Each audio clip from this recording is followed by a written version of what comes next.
మనుషుల మధ్య మమతలు మంటగలిసిపోతున్నాయి.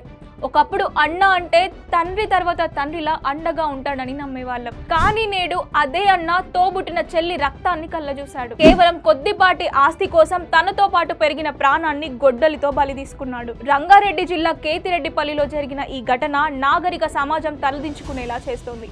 34 ఏళ్ల స్వప్న ఎంతో కష్టపడి చదువుకొని లాయర్గా స్థిరపడింది. 10 మందికి న్యాయం చేయాల్సిన ఆమెకు తన ఇంట్లోనే అన్యాయం ఎదురైంది. ఆస్తి గొడవలు ముదిరి సొంత అన్నే కాలయముడయ్యాడు. చిన్నప్పుడు కలిసి ఆడుకున్న జ్ఞాపకాలు గుర్తుకు రాలేదు. తనను అన్నయ్య అని పిలిచే ఆ గొంతు మూగపోతుంటే మనసు కరగలేదు. చెల్లెలు అన్న ఆవేదన కంటే ఆస్తిపై ఉన్న వ్యామోహమే ఆ కిరాతకుడి కళ్ళకు కనిపించింది. ఈ రోజు ఒక మహిళా లాయర్ ప్రాణం పోలేదు. నమ్మకం చచ్చిపోయింది. డబ్బు డబ్బు డబ్బు. ఈ కాగితపు ముక్కల కోసం కన్న వారిని, తోబుట్టిన వారిని చంపుకోవడానికి కూడా వెనకాడడం లేదు. చదువుకున్న వాళ్ళు సైతం విచక్షణ కోల్పోతున్నారు. ఆస్తులు వస్తాయి పోతాయి, కానీ పోయిన ప్రాణం తిరిగి వస్తుందా? రక్త సంబంధం కంటే డబ్బు పెద్దదైపోయిన ఈ రోజుల్లో మనం ఏ వైపు వెళ్తున్నాం? ఒక ఆడపిల్ల ఇంటి బయట సురక్షితంగా లేదని బాధపడే మనం ఇప్పుడు కన్నవారి మధ్య కూడా రక్షణ లేదని భయపడాల్సిన పరిస్థితి వచ్చింది.